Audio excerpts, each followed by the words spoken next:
All right, here we go. This is the first probably of many videos on my use of the X32. I'm using the X32 Compact. A lot of what I'm going to do today and show you also works the exact same way on the X32 full version. So the first thing I want to do is I want to show you how I have my board set up. And then I want to walk you through how I operate on a routine or typical Sunday. All right, so the first thing I want to stress to you is when you shut your board down, always make sure that you have your levels, your volume levels down. I always want to make sure you start off with your volume levels down because when you turn your board on, you don't want it, just in case there's something playing or the speakers are high, you don't want any loud pops or noises. So before you shut your board down, make sure your volume levels are down. So now I'm going to switch the board on.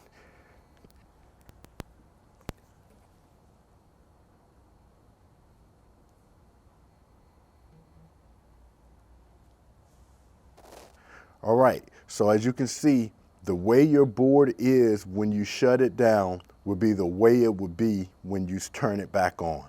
So I had all my levels down and everything muted. All right, so first, let me show you how I have my board set up. With the X32, the left side is the input side, the right side is the action side. What do I mean by that? All of my mics are coming in on this side. All of my instruments are coming in on this side.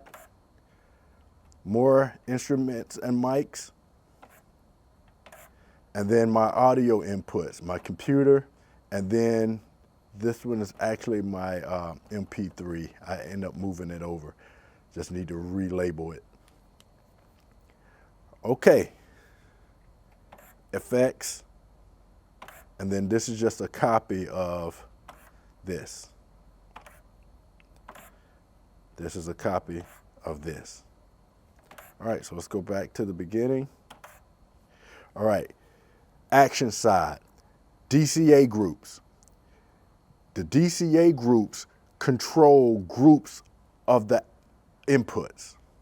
So, for instance, my MP3 DCA controls all of my MP3s.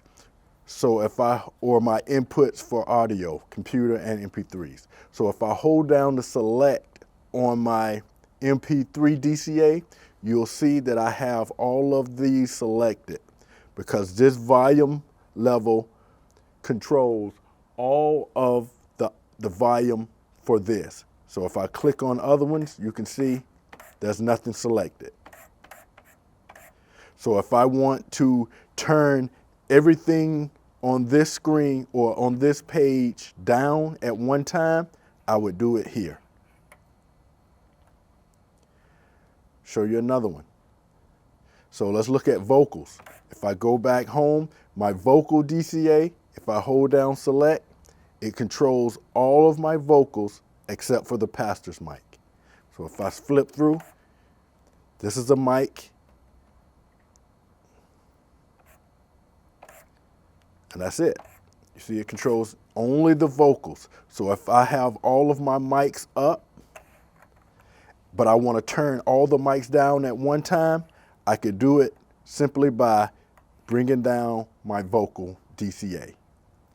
And this really comes in handy for, you see, I have one for drums. So if the drums are too loud, I don't have to bring them down and try to keep them in the same, configuration. I could just bring my drum DCA down and that'll lower the sound of my drums. And I also have one for the band, which controls both the drums and the keyboards and the bass guitar. So that's all of the instruments at one time. So that's how DCAs work.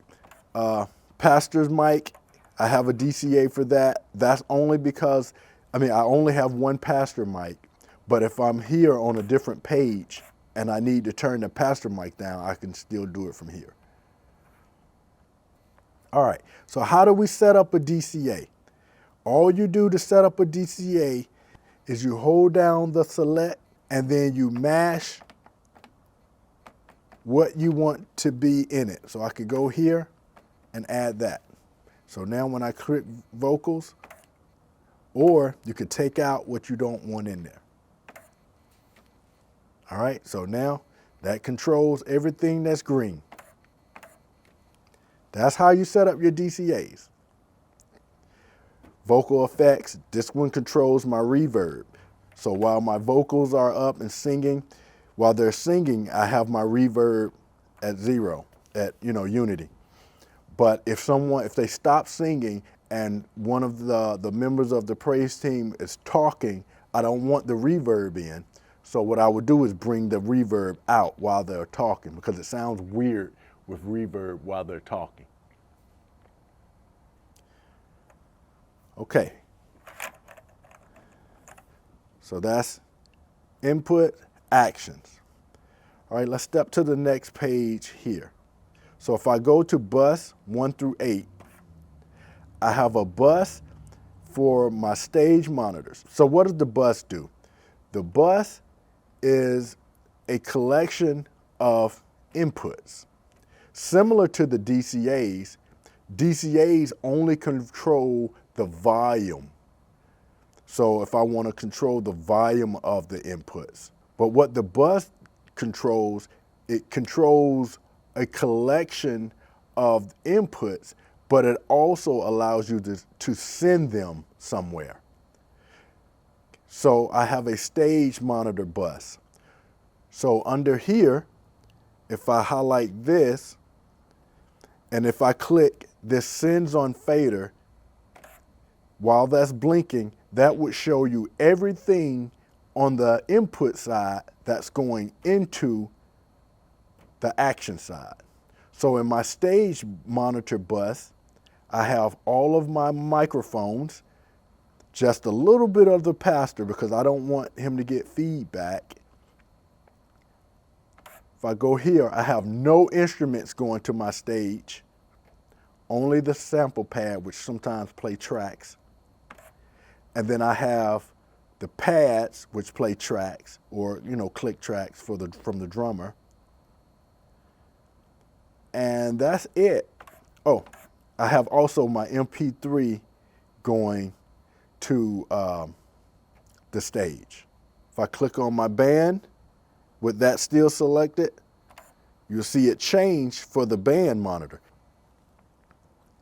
Now, I used to have a drum monitor, but now I'm using an in-ear system. I'm using the P16s for in-ear, so I no longer use this drum monitor. All right, so now let's look at my vocal bus. So my vocal bus, if I click here, notice I have all of my mics in and nothing else. Still have that overhead mic, but there are no instruments, no MP3s, no other inputs going into my vocal bus. And so what I could do here is I'm sending all of my microphones to my speakers as a group. And then I also have one for the drums. See, when I go to my drum bus, there are no microphones, no keyboard, no bass guitar, only drums. And then I have my drum overhead mics. No other mics, no MP3s. Only drums come here. So now I can send my drums somewhere by themselves. And then I have one more if I go to bus 9 through 6. Well, I have two more actually. I have my instruments. And I'll explain why I have multiple groups with some of the same instruments and things a little later. But I have an instrument bus. And in my instrument bus, I have no microphones, but I have all of my instruments. all of my instruments. Oh, and the MP3s are down. They're not muted, but they're down, so they're not going either. So why do I have an instrument bus if I have drums by themselves? Well, I use this for inside of the room. So in the sanctuary, sometimes the music can be a little low, so I could use this instrument bus to turn all of the instruments up just a tad, just to match the room. Or I can bring them down in the house, the in-house sanctuary speakers. And my last one is the stream bus. My stream bus is a compilation, or it's a different mix for my YouTube stream, or wherever you're streaming to, Facebook, or just an MP3 recorder.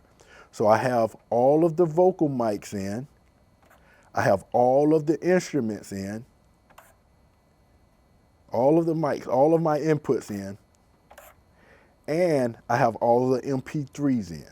But this bus mix is much different than the mix I use for inside the room, because inside the room you have the benefit of ambient noise and noise refraction and bouncing off of things, but you don't get that online. So I mix that differently. And I take a lot of the bass out for online that I like to have when you're in the room. All right? So if I click Sends on Fader, see how everything goes back to where it was?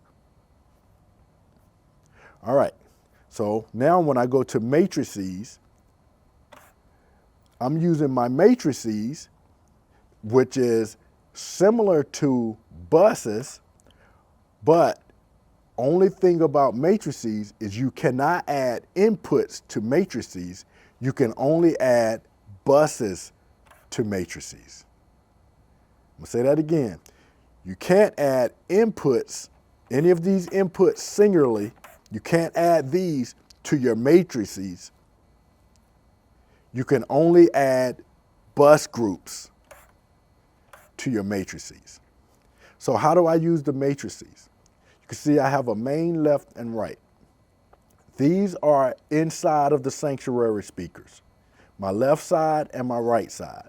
This is my sub speaker, so all inside of the sanctuary. So these three are how I control the volume for inside of the sanctuary. I have my vocals, my drums, my instruments going to my main, left, and right, and my sub. And so I can control this independently of my stream audio and my lobby or other room, the audio in the other rooms. I have a lobby matrix. And so what this does, this sends the audio mix to the foyer. So if someone is standing out waiting to come in, they can still hear what's going on inside of the sanctuary. It goes to the overflow rooms and the classrooms. So I can turn this up and down as needed, separately from the main house speakers.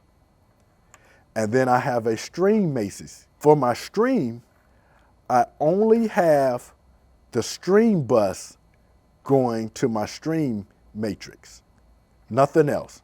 Because remember, I created a special mix for the stream. So that's the only thing that goes to my stream matrix. So I could turn this up to 0 and don't have to worry about it because it's separate from everything else. And it only goes out to my, I use it for my MP3 recording, which I'll show you from the board, and it goes to my YouTube stream, to my YouTube computer. All right. I also have a special one here. It's called Sanctuary Ceiling.